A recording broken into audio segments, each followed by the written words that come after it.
So I would like to make a point about the relationship between being a person of action, being somebody like Donald Trump or General Patton or whoever, between being a person of action on the one hand and being a narcissist on the other.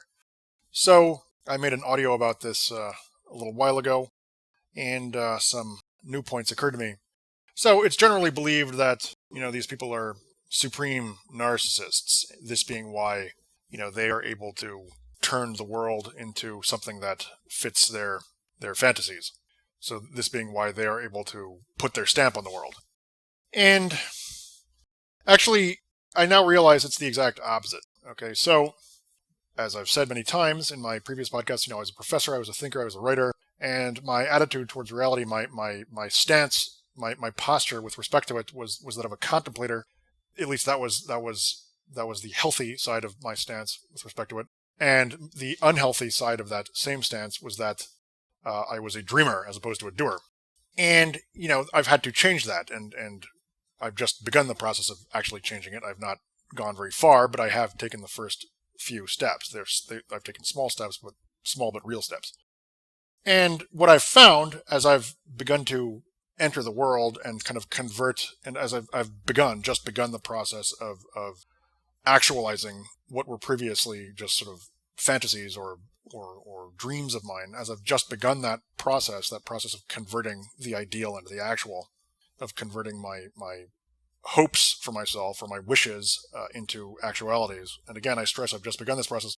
But what I've discovered is that the essence of it is a kind of humility. I mean, it's a willingness to submit to realities, to the gritty realities relating to the causal structure of the world. So so Donald Trump. It's easy to make fun of him, right? He had this cheesy talk show, or not talk show, this reality show, Who Wants to Be a Millionaire, or whatever it was called.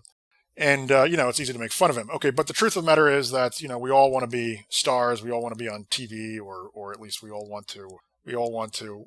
We don't necessarily want that specific kind of glory or glamour or whatever, but we want something similar to it. Now, the thing is, what's the difference between the ordinary Joe and Donald Trump? Well, the difference is that the ordinary Joe is content to remain a master of the universe in his own mind, but he will not suffer. He will not deign to actually take the innumerable little steps, the oftentimes humiliating and difficult little steps that are involved in actualizing his fantasy.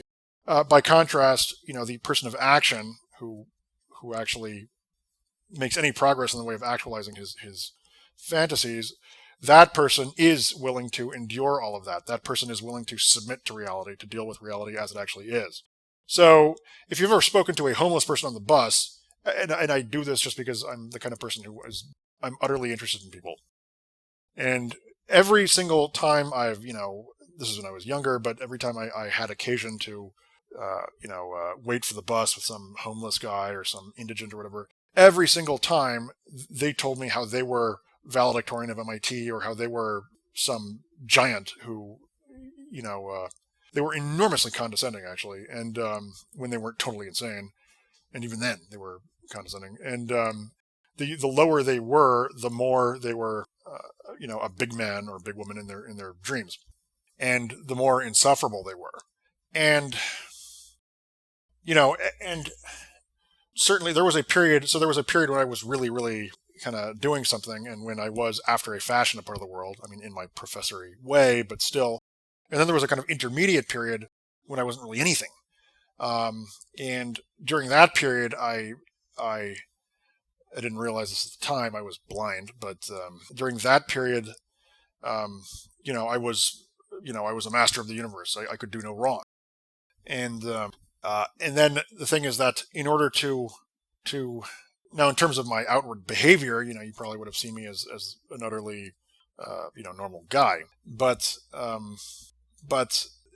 as I actually began to convert this kind of boundless, infantile, spurious, fantasy-mediated self-belief into some actuality about myself that warranted genuine self-belief, that process actually involved my really eating some humble pie and really, really, really being willing to look at myself in the mirror while I was still in the before phase of the, weight loss commercial, as it were, and really willing to submit to reality. So no, I think the people who actually make their dreams come true are the ones who are not narcissists. Narcissism is about being weak and insecure and also so vain that you are not willing to let reality encroach on your delusions, your self-imposed delusions of godhood. And being a person of action is about acknowledging that reality has the upper hand, and you have to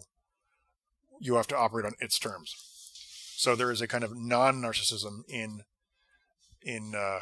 the essence of being a person of action, and therefore being a successful person of action is non-narcissism, and the essence of being a dreamer, which is what everybody who is not doing what they dream about, is infantile narcissism.